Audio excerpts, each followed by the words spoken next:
This morning I'm directing your attention to Matthew, the 16th chapter, verses 24 through 26. Matthew, the 16th chapter, verses 24 through 26. Then said Jesus unto his disciples, If any man will come after me, let him deny himself, take up his cross, and follow me. And whosoever will save his life shall lose it, and whosoever will lose his life for my sake shall find it. For what is a man profited if he shall gain the whole world and lose his soul? Or what shall a man give in exchange for his soul? Then said Jesus unto his disciples, If any man will come after me, let him deny himself, take up his cross, and follow me.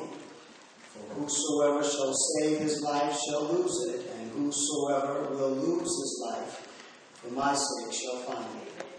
For what is a man profited if he shall gain the whole world and lose his own soul? Or what shall a man give in exchange for his soul? I want to preach from the subject, learning how to live. Learning how to live. Many have tried to explain as best they can this thing called life. And in their attempts to do so, here are some of the thoughts which have been expressed. Ann Landers once said, nobody gets to live life backward. Look ahead. That is where your future lies. Gandhi once said, live as if you were to die tomorrow. Learn as if you were to live forever. Claude Pepper once said, life is like riding a bicycle. You don't fall off unless you plan to stop pedaling. An anonymous writer once said, the tragedy of life is not that it ends so soon, but that we wait so long to begin it. Lou Erickson once said, life is like a taxi. The meter just keeps a-ticking, whether you are getting somewhere or just standing still. Winston Churchill once said, we make a living by what we get. We make a life by what we give. Oliver Wendell Holmes once said, many people die with their music still in them. Why is this so? Too often it is because they are always getting ready to live. Before they know it, time runs out. Dr. Martin Luther King Jr. once said, an individual has not started living until he can rise above the narrow confines of his individualistic concerns to the broader concerns of all humanity. Many people have thought about and pondered about this thing called life. And as I considered life, it occurred to me there are certain things that life has in common. Regardless of who we are, regardless of where we come from, the thing that life always has in common is life is a series of choices. When you get up in the morning, you have to choose what you're going to eat. You have to choose what you're going to wear. You also have to choose the activities you're going to be involved in before the day is all over. Life is full of choices. Some choices may seem trivial to some. But regardless of how trivial they may appear, there can always be consequences attached to the choices we make in life. Life is full of choices. But life is also full of challenges. We're always challenged in life. I don't know how you are, but I know life is challenging at times. It can sometimes challenge who you are and challenge even what you believe. Your faith can sometimes be placed under a microscope and you look at it in ways like you have never looked at it before. You began wondering, where is God? In the midst of all of the trials and tribulations you are sometimes made to face. And if by chance this morning you have never wrestled with the question, where is God? I want you to know you haven't been living long enough.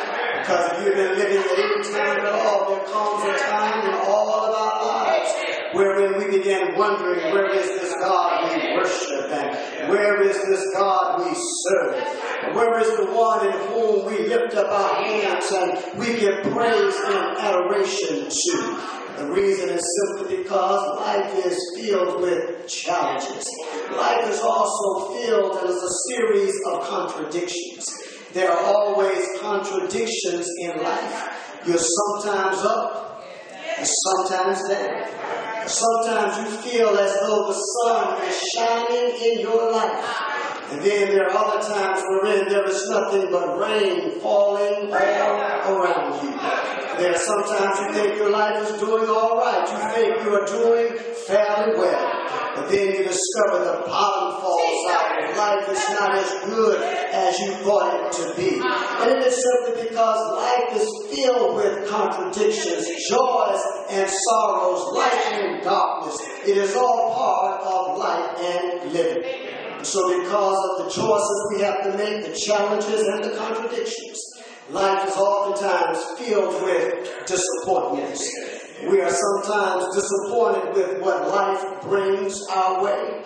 And the reason we are oftentimes disappointed is because the expectations do not line up with the experiences. We expect one thing, but the experiences oftentimes are something else. For example, you might have worked hard on your job and you might have done a pretty decent job, and so your expectation is you would get the promotion. But somehow the experience is that you are passed over and somebody else gets what you think you should have gotten. And what has happened is simply that the expectation and the experience do not always line up. That parent who had trained their child upright in the fear and admonition of the Lord, and they expect their child to stay on the straight and the narrow.